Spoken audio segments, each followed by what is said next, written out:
بسم اللہ الرحمن الرحیم. سامعین، پنجابیوں کی عزت یوں مریم نواز تاتار کر دے گی کسی نے سوچا بھی نہیں تھا. غیرت مند پنجابیوں کو سوچنا ہوگا کہ ان کے ساتھ کیا ہو گیا. آج دیگر صوبوں کے رہنے والے جس طرح کی پوسٹیں پنجابیوں پہ لگا رہے ہیں، اس کے ذمہ دار خود یہ پنجاب والے ہی ہیں.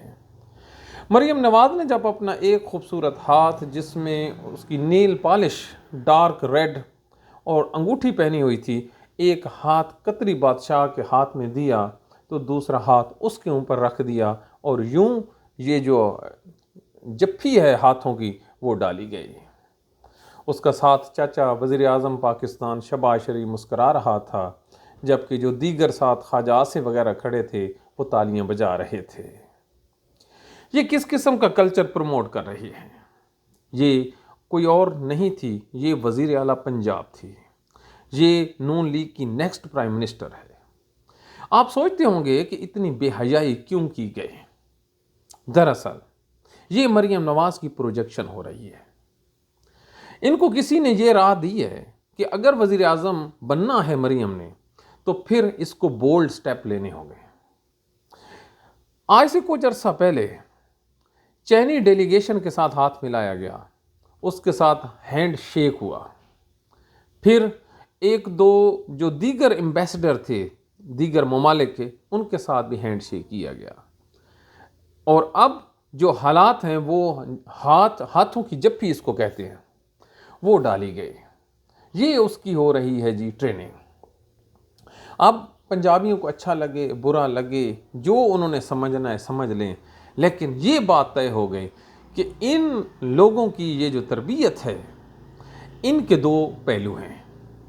ایک پہلو ہے اپنے ووٹروں کے لیے، سر پہ دوپٹہ لینا، سکارف کرنا، تقریر کرنی تو اپنے آپ کو اسلامی کہنا، میری تربیت اسلامی ہوئی ہے، بچیوں سے خطاب کرنا، اور پاکستان میں اپنے لوگوں کو یہ شو کروانا کہ ان جیسا دیندار ہے کوئی نہیں، یہ بڑے حیا اور پردے والے ہیں.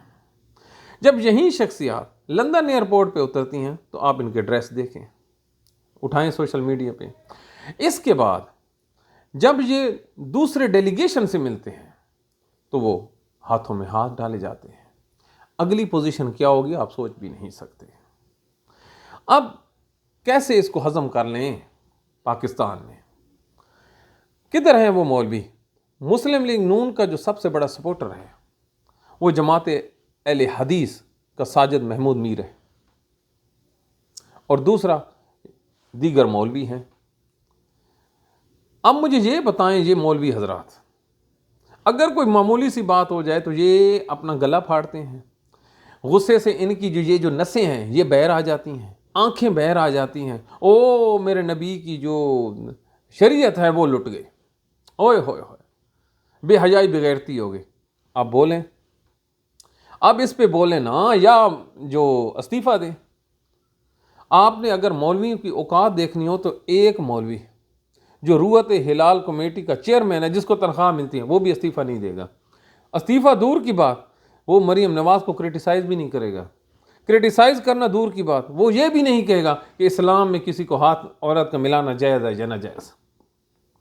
یہ ہے ان لوگوں کی کل کائنات، یہ ہے ان لوگوں کی کل اوقات. یہ لوگ صرف اور صرف پیدا کس لیے ہوئے ہیں؟ چندہ اکٹھے کرنے کے لیے. دوسرا ان کا کام ہے کہ یہ درباروں میں جائیں. یہ ان درباروں کی بات نہیں کہہ رہا، یہ جو بادشاہوں کے دربار ہیں وہاں پہ جائیں، چندہ کھائیں، مٹھائی کھائیں، حلوے کھائیں، اسلام جانیں، اور یہ جانیں ان کا اپنا اسلام ہے، ان کی اپنی ڈیفینیشن ہے. اگر مریم نواز کی جو مذمت ہے ان مولویوں نے ممبر رسول پہ جمعے کے دن یا نہ کی تو سمجھ جائیے یہ تمام کے تمام جو مولوی ہیں یہ پیڑ ہے، وگرنہ یہ اپنے بچوں کو اور بچیوں کو کیا تعلیم دے رہے ہیں؟ اگر مریم نواز کی پیروی کرتے ہوئے لاہور کی بات کر رہا ہوں یا پنجاب کے دیگر کالجز لڑکیوں نے لڑکوں سے ہاتھ ملانے شروع کر دیے تو کون سا قانون اس کی جو اس وائلیشن کو روکے گا؟ جو کون اس کو بے حیائی کہے گا؟ کہے گا پہلے مریم نواز نے کیا. اور بھائی جو حکمران ہوتے ہیں وہ رول ماڈل ہوتے ہیں، اور آپ کا یہ جو رول ماڈل ہے ثم الحمدللہ اس کیٹیگری اور اس چھوٹی سوچ بلکہ نیچ سوچ کے لوگ ہیں. بینگ مسلم، بینگ پاکستانی، جو حرکت مریم نواز نے کی ہے یہ قابل معافی نہیں ہے. یہ ان کو رجوع کرنا پڑے گا اپنے اختیار سے، معافی مانگنی ہوگی، یا پھر یہ ڈرامہ ختم کرنا ہوگا. اپنے آپ کو بناؤ سیکولر اور چلنے دو جیسے نظام چلتے ہیں. اگین سیڈ، پنجابیوں کی بہت بےزتی ہوئی ہے، اتنی بےزتی ہوئی ہے کہ سوچ بھی نہیں سکتے. اب جو پٹھان ہیں خاص کر وہ ان پہ بنا رہے ہیں ممیز. اب روکو، جو ویڈیوز آ رہی ہیں اللہ پناہ. لیکن ایک بات طے ہے کہ اللہ نے ان کو مشہوری بڑی دی ہے. اب ارسپیکٹو آف دا فیٹ وہ اچھی ہے یا بری ہے، لیکن ٹک ٹاک ان کی بڑی مزدار بن گئی ہے. جو ان کی پہلی خواہش تھی کہ ان کی تصویریں وائرل ہوں، اب ہو رہی ہیں وائرل. لو مزے. Thank you very much.